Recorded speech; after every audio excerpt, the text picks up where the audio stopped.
Steve Morgan here, Australian Bass Tournament. I've caught up with the non-boater champion for the Mercury round of the 2022 Daiwa BREAM Series, Richard Patterson. You were here sort of working, but fishing as well, and fishing sort of got in the way. You did awesome from the back of the boat. Yeah, no, it was good 2 days. Fished Tom Deere on day one and managed to find a few late in the day, just on the bait junkie grub. And we got a few on vibes early, but just small ones, and the bigger ones just weren't coming around it. So I just made the change, and it was good. And then today with Dan Kent, we fished probably a 150 metre stretch, three jetties, and pulled them all day. It was awesome. What part of the lake were you in today? Paynesville. Yep. So we launched Paynesville both days, and then yeah, it was just good. When he said fishing sort of pontoons and jetties, I was like, well, you got a good chance of getting some decent ones. And I think he popped 2 straight away, first 2 casts, and then it was just. We just sort of did a loop and it was just bang, bang, bang. It was good. It's interesting that Paynesville stood up. There's tournaments get one in Paynesville, but when they get a practice day, first day, second day worth of pressure, it often gets harder there. But it seemed to fish even better today than yesterday. Yeah, it seemed that. We didn't hit pontoons or anything yesterday, but there wasn't too many boats there as well, so that was good. We saw a couple of boats. None sort of on the side that we fished.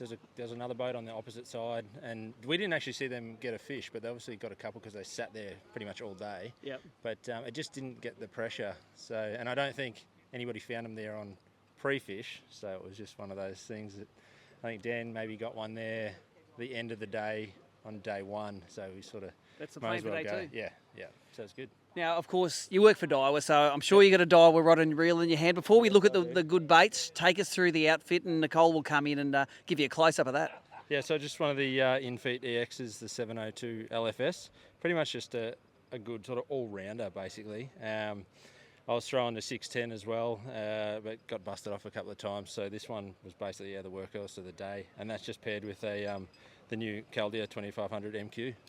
It's got the that's J braid you got on it. Yeah, what pound J braid? That's 6 pound J braid on there. And then I was throwing. It was interesting this morning. Kendi was throwing 6 pound, and I had 8 pound on this one, and didn't get a touch. And then I literally picked up. Oh no, sorry, I was on the 610. Picked up this one with the 5 pound on it, first cast straight on. So that was all the difference, I think. And it was good to find out early. So it was nice. You had to go light enough to get the bite, but heavy enough to get them out. Yeah, and there was a few there that. Under the boat, under the jetty, under a boat, and still managed to get him out. I didn't actually lose any, so I was stoked. But he lost quite a few. Well, that's what happens at ABT. When it's your time, it's your time. Now show us the baits that did the damage for you. Day one, so it was on the Steez Vibe, and then that's just the bait junkie 2.5, and I had to go up to a 1/8 jig just because the wind was howling. We were sort of fishing that 10-foot, 12-foot mark. Yep. And it was still quite hard to get the feel of that, but when they were clunking it, you knew they were on. And then today was just the crab. So that was the only one I ended up with at the end, but that one still did. So I lost a claw, switched out a claw, and then still got the bite, so it was good. They end up a bit Frankenstein at the end, don't they? The crabs, they hook up well. It sort of doesn't matter what crab you throw into this joint, the brim tend to love them. Yeah, I chucked a couple had no legs, and they were still getting crushed. So it was good, really good. What's your experience like in the back of the boat? I know you've done these last 2 events in Victoria, but how many events have you done as a non-boater before?